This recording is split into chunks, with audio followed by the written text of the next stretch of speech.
Maraming salamat dahil kayo rin yung dahilan kung bakit nangyayari yun kay Boss Roy ngayon and syempre si Aaron. Si Aaron, ano siya, okay siya.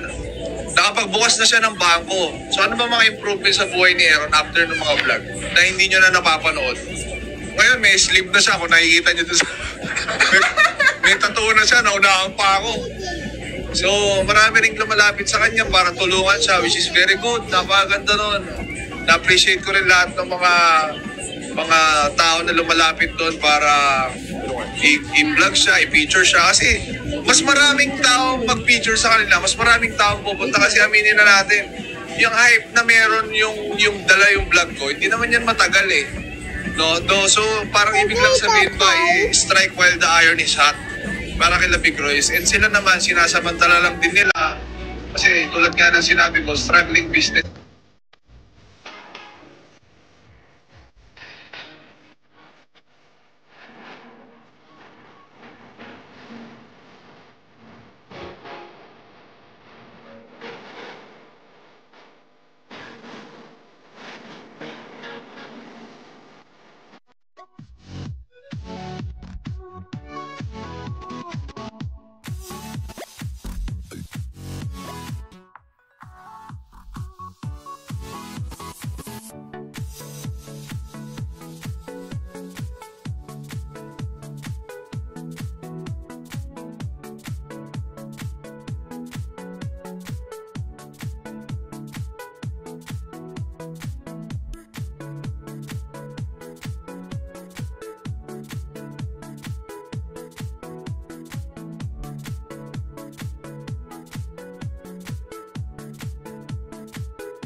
Guys, boss, dito boss.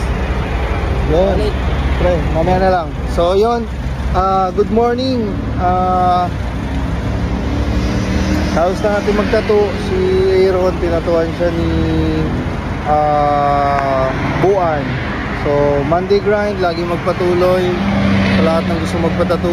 Ito yung Petron. Yan, from Molino Boulevard. Petron, katapat. Ito yung Big Royce.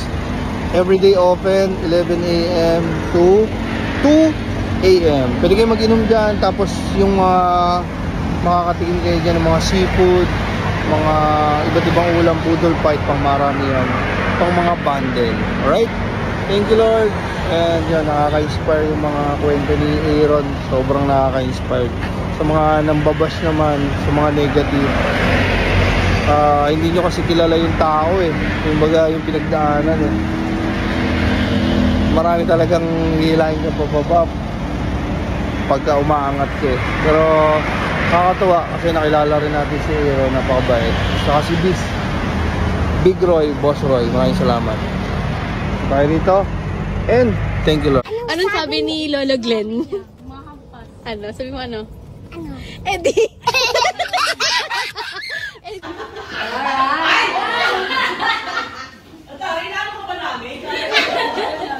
Bakit hindi kayo prepared? Bakit lang to outfit kayo? Akala ko soda no? Ay, yun naman sinabi agad.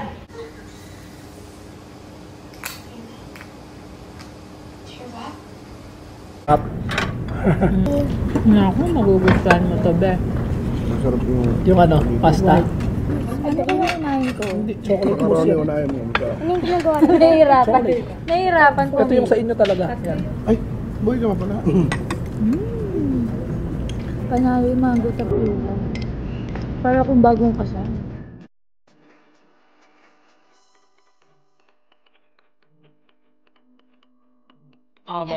Third time ba? Third time. Di ba pang hap? Wedding, Bella, Happy. Okay.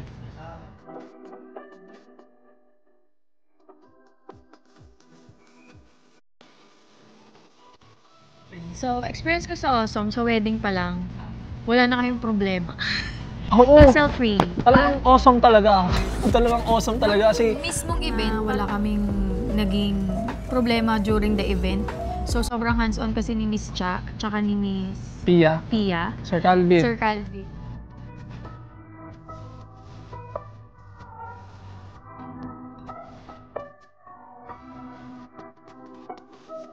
Sa food, panalo. Food tasting pa lang, panalo na. Paano pa kaya sa mismong event? Sa food panalo, yung food tasting namin ngayon. Yes.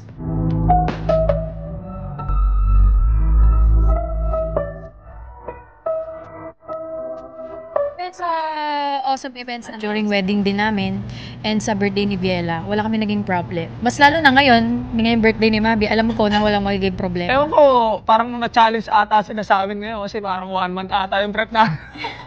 1 month prep. 1 month ata yung prep namin eh, pero alam naman namin ang awesome events eh talaga namang... Bagay yung pangalan sa kanila. Kasi awesome talaga yung mga yan. Ayun, may tiwala din talaga kami sa kanila. kaya sila ulit yung kinuha namin. Always yan, always.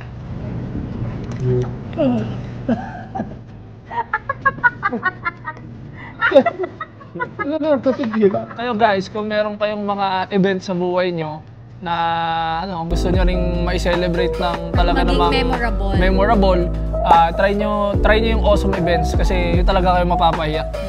Maniwala kayo guys.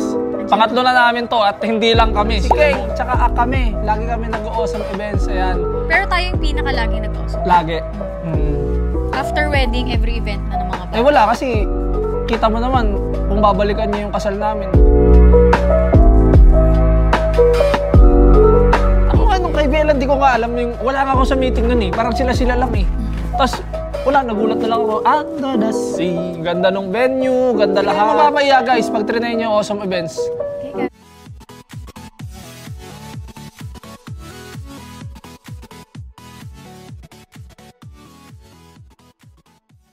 If you're not subscribed to Team Payaman, why not? Coconut Pocknot. Subscribe now and ring the notification bell. Gago!